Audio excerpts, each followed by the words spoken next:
You know what scares me the most as a cardiologist? It is not the patient who comes in clutching their chest, because that person knows something is wrong. They are getting help. What scares me is the patient who went to bed feeling perfectly fine, slept 8 hours, woke up and could not move the left side of their body. That is a stroke. And here is what makes this truly terrifying. New research is showing that the position you sleep in tonight, yes, the actual way you lay your body down on that mattress, could be silently increasing your risk of having a stroke while you are completely unconscious. You are not eating. You are not exercising. You are not stressed about work. You are literally just sleeping, and your brain could be losing blood flow right now. If you are watching this and you sleep in one particular position, you need to hear what I am about to tell you, because it could save your life. And I am not being dramatic. I say that as someone who has spent over a decade studying cardiovascular disease. I have seen patients in their 30s and 40s who did everything right during the day, but made one simple mistake every single night. So in today's video, I am going to walk you through exactly which sleeping position has been linked to increased stroke risk. And I'm going to explain the science behind why this happens in a way that actually makes sense. I'm going to cover 7 critical points that every single person needs to understand. We are going to talk about blood flow mechanics, what happens to your arteries when you sleep in certain positions, the role of blood pressure overnight, the connection between sleep posture and blood clot formation, why your neck position matters more than you ever thought possible. And finally, I'm going to give you the one simple change you can make tonight to protect your brain while you sleep. This is not about fancy medications or expensive treatments. This is about how you position your body on a pillow and a mattress. So stay with me, because this information is genuinely life-changing. Point number 1, and this is the foundation for everything else we are going to discuss today. I need you to understand what actually happens inside your body when you fall asleep, because most people think sleep is this passive process where everything just kind of shuts down and rests, and that could not be further from the truth. Sleep is one of the most active periods for your cardiovascular system. When you fall asleep, your body does not just turn off like a light switch. What actually happens is a complex series of physiological changes that directly affect your heart, your blood vessels, and most importantly, the blood flow to your brain. During waking hours, your body is in what we call a sympathetic dominant state. That just means your nervous system is geared toward activity, toward alertness. Your heart rate is higher, your blood pressure is higher, your blood vessels have a certain level of tone or tightness to them that keeps blood flowing efficiently against gravity when you are standing or sitting upright. Gravity is pulling blood downward, and your body has all these mechanisms to fight that, to push blood up to your brain. It is an incredibly sophisticated system, but when you lie down, everything changes. Gravity is now acting on your body in a completely different way, depending on which position you are in. And this might sound simple, but the implications for your blood vessels, especially the ones feeding your brain, are enormous. Your brain receives blood through 4 major arteries, 2 carotid arteries in the front of your neck and 2 vertebral arteries in the back of your neck. These 4 arteries are responsible for delivering every single drop of blood that your brain needs to survive. The carotid arteries are the big ones. They carry about 70 to 80% of the blood flow to your brain. The vertebral arteries are smaller. They run through little bony canals in your cervical spine, the bones in your neck, and they supply the back part of your brain, the part that controls things like balance, coordination, vision, and some really critical life-sustaining functions. Now here is where it gets interesting. When you lie down and your body transitions into sleep, your heart rate drops, your blood pressure drops, and the position you are sleeping in directly influences how much blood gets through each of these arteries. Let me say that again. The position of your neck directly affects how much blood reaches your brain while you are sleeping. And during sleep, you are not awake to notice if something is going wrong. You cannot feel that one of your arteries is being slightly compressed. You cannot feel that blood flow to a certain part of your brain has decreased by 20 or 30%. You are unconscious. And meanwhile, the physical position of your neck and body could be slowly, quietly reducing the blood supply that your brain desperately needs. This is what makes sleep-related strokes so insidious. The person has no idea anything is wrong until they wake up, or worse, until a family member finds them in the morning. There is a common myth I want to address right away, and it is the myth that your body automatically adjusts during sleep to prevent any problems with blood flow. People say things like, well, your body would wake you up if something was wrong, and while there is a grain of truth to that, it is not the whole story. Yes, healthy people do shift positions during sleep, but if you have any degree of arterial narrowing, any plaque buildup in your carotid arteries, or any structural issues with your cervical spine, then your body's protective mechanisms may not be enough. The narrowing that is normally not a big deal during the day can become a very big deal at night when blood pressure drops. My actionable tip for this point is simply this. Start paying attention to how you sleep tonight before you change anything. Just become aware when you get into bed. Notice what position you naturally gravitate toward. Notice how your neck is positioned on your pillow. Notice whether your head is turned to one side or the other. Just build that awareness, because awareness is the first step toward making a change that could protect your brain. Point number 2, and this is where we get into the specific sleeping position that research has linked to increased stroke risk. The sleeping position that has raised the most concern among cardiologists and neurologists is sleeping on your back with your head turned significantly to one side. This is technically called the supine position with cervical rotation, and it is more common than you might think. Let me explain why this matters. When you sleep on your back, many people unconsciously turn their head to the left or the right. While they sleep, maybe they started with their head straight, but at some point during the night, their head rolled to one side, or maybe they intentionally turn their head because it feels more comfortable. Whatever the reason, when your head is turned to one side while you are lying on your back, something very specific happens to the arteries in your neck. Remember, those vertebral arteries, they run through bony canals in your cervical spine. When you rotate your head significantly to one side, the vertebral artery on the side you are turning toward gets compressed. This has been demonstrated in multiple studies using Doppler ultrasound. Researchers have literally watched blood flow decrease in the vertebral arteries when the head is rotated in young healthy subjects. This reduction was measurable, but probably not clinically significant, because they had plenty of reserve capacity. But in older subjects, or subjects with cervical degenerative changes, or subjects with any degree of vertebral artery stenosis, the reduction in flow was much more significant. And here's the part that really concerns me. When you combine this positional compression of the vertebral arteries with the natural drop in blood pressure that occurs during sleep, you create a situation where the posterior circulation of the brain can become dangerously underperfused, meaning it is not getting enough blood. And the posterior circulation supplies some incredibly important brain structures, including the brainstem, which controls your breathing, heart rate, and consciousness, the cerebellum, which controls your balance and coordination, and the occipital lobes, which control your vision.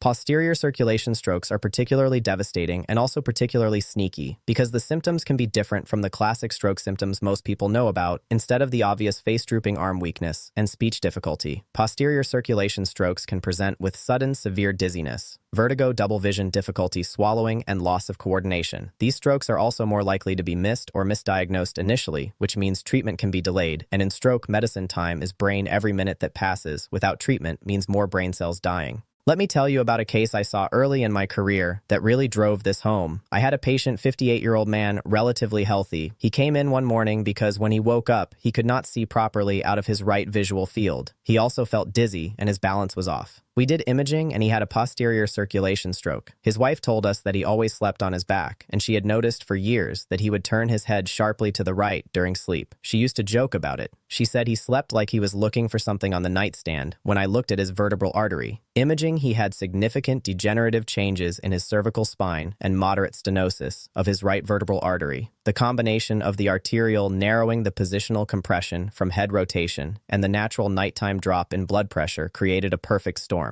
And that perfect storm happened while he was completely unconscious.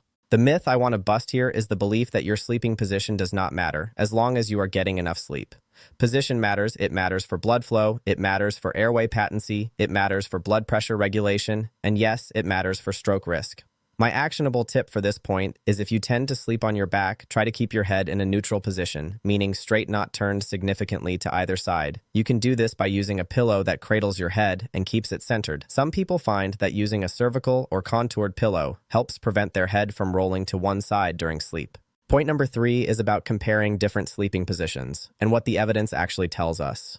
Sleeping on your back has some advantages. It distributes your weight evenly, but as we just discussed, it has significant disadvantages when it comes to cerebrovascular blood flow, especially if the head is rotated. It is also the worst position for people with obstructive sleep apnea, and sleep apnea itself is a major risk factor for stroke. Stomach sleeping requires you to turn your head to one side in order to breathe. So stomach sleeping essentially guarantees that you will have cervical rotation for extended periods during the night, which means the same vertebral artery compression we talked about with back sleeping is happening, but potentially for even longer periods. Stomach sleeping also tends to hyperextend the neck, which can further compromise blood flow from a cerebrovascular standpoint. Stomach sleeping is not ideal, and most sleep medicine specialists and cardiologists would recommend against it, especially for people with cardiovascular risk factors. Side sleeping is where things get really interesting because the evidence suggests that side sleeping, particularly sleeping on your right side, may actually be the best position for cerebrovascular health. When you sleep on your side, your head is typically in a much more neutral position relative to your spine. Your neck is not rotated significantly in either direction, which means the vertebral arteries are not being compressed. Side sleeping also opens up the airway and reduces the likelihood of obstructive sleep apnea events. And this is fascinating. There is a relatively new area of research looking at something called the glymphatic system. The glymphatic system is essentially your brain's waste disposal system during sleep. Your brain clears out metabolic waste products, including things like beta amyloid, which is associated with Alzheimer's. Disease research found that the glymphatic system works most efficiently when you are sleeping on your side compared to sleeping on your back or stomach. This means that side sleeping may not only reduce your stroke risk through better blood flow mechanics, but it may also help your brain clear waste more effectively. My actionable tip here is to try transitioning to side sleeping. If you are not already a side sleeper, try placing a body pillow next to you on the side you tend to roll toward. This creates a physical barrier that makes it harder to roll onto your back during the night. Some people also find it helpful to sew a tennis ball into the back of their sleep shirt, which makes back sleeping uncomfortable enough that they naturally stay on their side point. Number 4 is about the role of blood pressure in sleep position-related stroke risk. Blood pressure does not stay constant throughout the day. It follows a natural circadian rhythm in most healthy people. Blood pressure reaches its lowest point during the middle of the night, typically between 2 and 4 in the morning. This nighttime decrease is called nocturnal dipping, and in healthy people, blood pressure typically dips by about 10 to 20% during sleep. But not everyone dips normally. Some people are what we call non-dippers, meaning their blood pressure does not decrease significantly during sleep. And some people are actually reverse dippers, meaning their blood pressure actually goes up during sleep. Both of these patterns are associated with increased stroke risk. And then there is another group, the extreme dippers. These are people whose blood pressure drops too much during sleep, more than 20% from their daytime values. And this might sound like a good thing. Lower blood pressure, less stress, right? Wrong. Extreme dipping can actually be dangerous because if blood pressure drops too low, the driving force pushing blood through the arteries decreases. And if there is any narrowing in the arteries, any positional compression, then the blood may not have enough pressure behind it to get through those narrowed areas. And that is when tissue starts to get starved of blood and oxygen. Now think about this in the context of sleeping position. If you are an extreme dipper and your blood pressure drops dramatically during sleep and you are sleeping on your back with your head turned to one side, compressing a vertebral artery, you have just combined two risk factors, low driving pressure and mechanical obstruction of the artery. The result can be critically low blood flow to the posterior brain. And here is what is really alarming. Most people have no idea what their blood pressure does during sleep. You could have perfect blood pressure during the day and dangerously low blood pressure at 3 in the morning. And you would never know. Several large studies have shown that nighttime blood pressure is a stronger predictor of stroke than daytime blood pressure. Let me say that again. Your blood pressure while you are sleeping may matter more than your blood pressure while you are awake. My actionable tip for this point is to ask your doctor about ambulatory blood pressure monitoring, especially if you have any risk factors for stroke. This is a simple, non-invasive test that can give you incredibly valuable information about your nighttime blood pressure pattern. If you cannot get ambulatory monitoring, you can purchase a home blood pressure monitor and take readings before bed and immediately upon waking in the morning. This can give you a rough idea of what your blood pressure is doing during the night. Point number 5 is about the relationship between sleep position and blood clot formation, because blood clots are the direct cause of most strokes. There are 3 classical factors that promote blood clot formation, known as VRCAU is triad, and they are first stasis or sluggish blood flow, second endothelial injury or damage to the lining of blood vessels, and third hypercoagulability, or a tendency for the blood to clot more easily than normal. When any of these 3 factors is present, clot risk increases. When 2 or 3 are present, the risk goes up dramatically. When you are lying still for hours, as you do during sleep, blood flow naturally slows down, and certain sleeping positions can further reduce blood flow through specific arteries by compressing or stretching them. This creates localized stasis, which is the first element of VRCAU is triad. When you turn your head to one side and compress a vertebral artery, you are not just reducing the amount of blood flowing through that artery, you are also slowing the flow velocity. And when flow velocity decreases, blood has a greater tendency to clot. It is the same principle as a river. A fast-flowing river carries sediment along and keeps the water clear. But in a slow eddy or stagnant pool, debris accumulates. The same thing happens in your blood vessels. The repeated mechanical stress of sleeping in certain positions night after night can also damage the inner lining of the arteries in your neck.